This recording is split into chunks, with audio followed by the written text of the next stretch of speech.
people cooking for Putin are FSB, Russian Secret Service officers. And they have special kitchen, even at the Kremlin, they have special kitchen when they cook only exclusively for Putin. And that food and all the supply chains are checked many, many times. So give us an idea of how you tell the history of Russia and the Soviet Union through food. How does that work? Well, this book comes after my another book called How to Feed a Dictator, where I tried to show the history of 20th and 21st century told by chefs, and I spotted and met 6 different chefs cooking for 6 different dictators, and I cooked with them. I spent time with them.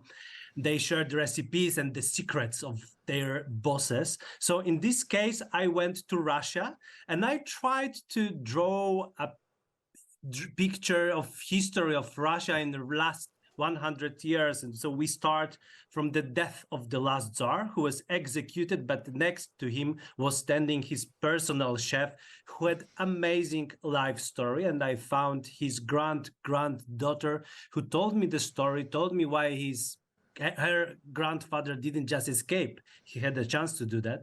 And now the chef is buried with the Tsar. So I start from the Tsar. I go through Stalin's chef. You mentioned the first lady of USSR who was poisoned. That's actually Nadezhda Krupskaya, who was not wife, but long-term partner of Lenin. And she was really poisoned by Stalin. So they've been poisoning people for a long time. And then we go to the front lines of World War II. We are with the chefs in Afghanistan. I found the recipe for the first borscht that went to the space with Yuri Gagarin. And then we end up at the war. We are in Chernobyl, so I found and interviewed the chefs that cooked in Chernobyl. And then we end up at the war between Russia and Ukraine. Right, so there's an awful lot to cover there. Wow. Let's start with poisoning then, and poisoning in the Kremlin particularly. Chefs and chefs in particular of Russian leaders throughout history, presumably they've had pretty extreme security vetting because this has always been a risk, right? Yeah, well, when you look at Putin going for any kind of public meeting, you see that he never drinks a water from a glass.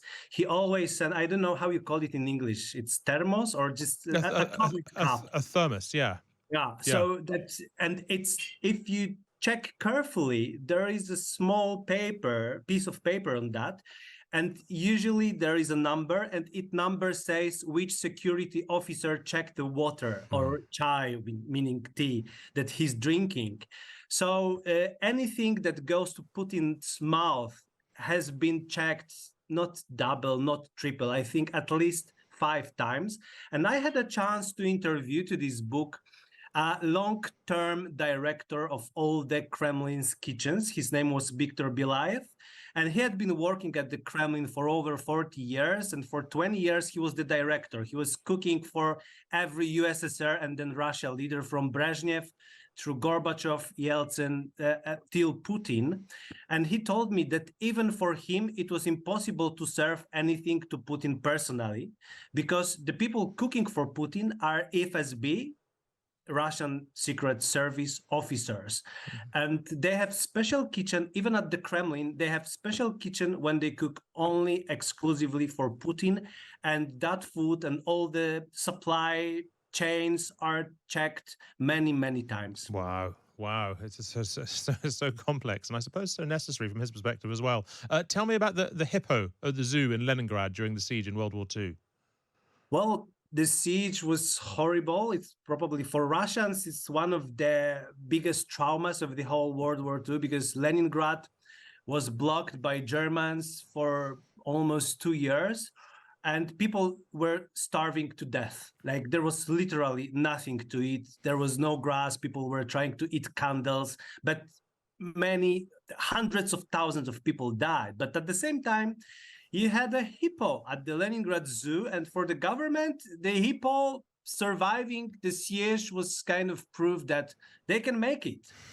So they didn't have anything to feed their own citizens, but every day they were spending hundreds of kilograms of very good food to feed the hippo, which I love animals. I love hippos. I wish them good luck, and I wish them to stay healthy and be happy. But in that case, many Russians living in Leningrad at that time, they had that question: Yeah. why hippo? Why not us? Why didn't you try to save us?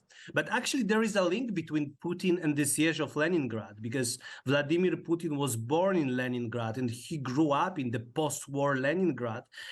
His brother died during the siege, like their parents. He would have had an older brother, but he died during the siege. And I think Putin is living in the trauma of Leningrad. And when you try, and I think food is a great element, when you try to explain someone's mind, food is one of the greatest tools. And I believe that living in the shadow of a trauma of the siege is, you cannot understand Putin and his behavior and his politics without understanding living in the shadow of that trauma. That makes a lot of sense. During the Brezhnev era, Russia and Moscow was famous for sort of lavish state receptions, which was, I guess, masking something very different going on in the background. That was kind of food as a tool of deceptive diplomacy, really, right? Yeah, and actually it began from Stalin, because the first Bolsheviks, they were very raw when it came to food. Lenin didn't care about food at all. He was just eating scrambled eggs all over and all over and all over.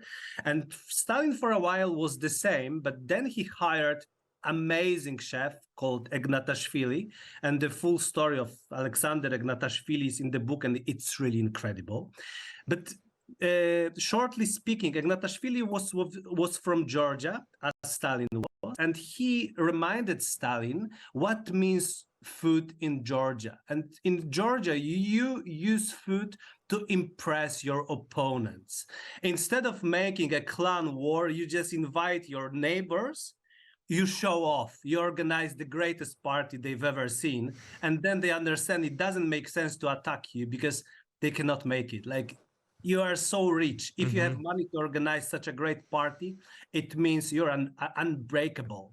And that's what Stalin adopted to the politics of USSR, meaning that from that moment, when he understood that, USSR began using food as a weapon.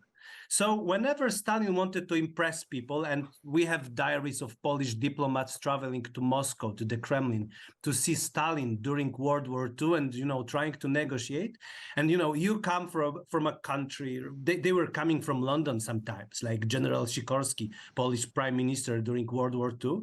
And people were starving in London or literally have very, very limited food. And then you go to Kremlin, and then you see those amazing tables with everything. You have the richest, the most expensive fishes, the most expensive wild birds, meat, sturgeons, caviar. And you really start thinking that it's impossible to attack or win with such a rich country. Yeah, it's a real strategy. Before I let you go then, Witold, tell me about Nikita Khrushchev's deceptive shot glass. The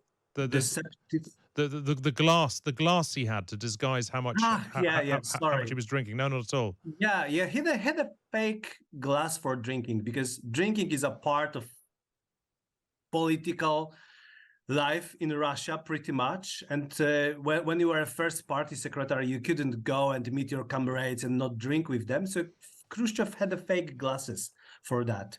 And he was drinking only 1/3 of what other people were drinking. But just before you let me go, I want to underline that this book is not how bizarre Russian food is. It is partly about it, but generally it's about how Russia is using food and recipes and chefs to build its empire. And that's why the book starts from and ends up at the front lines of the war between Russia and Ukraine, because we cannot forget that Russia is using food as a weapon and is using the food to make the other countries dependent on it.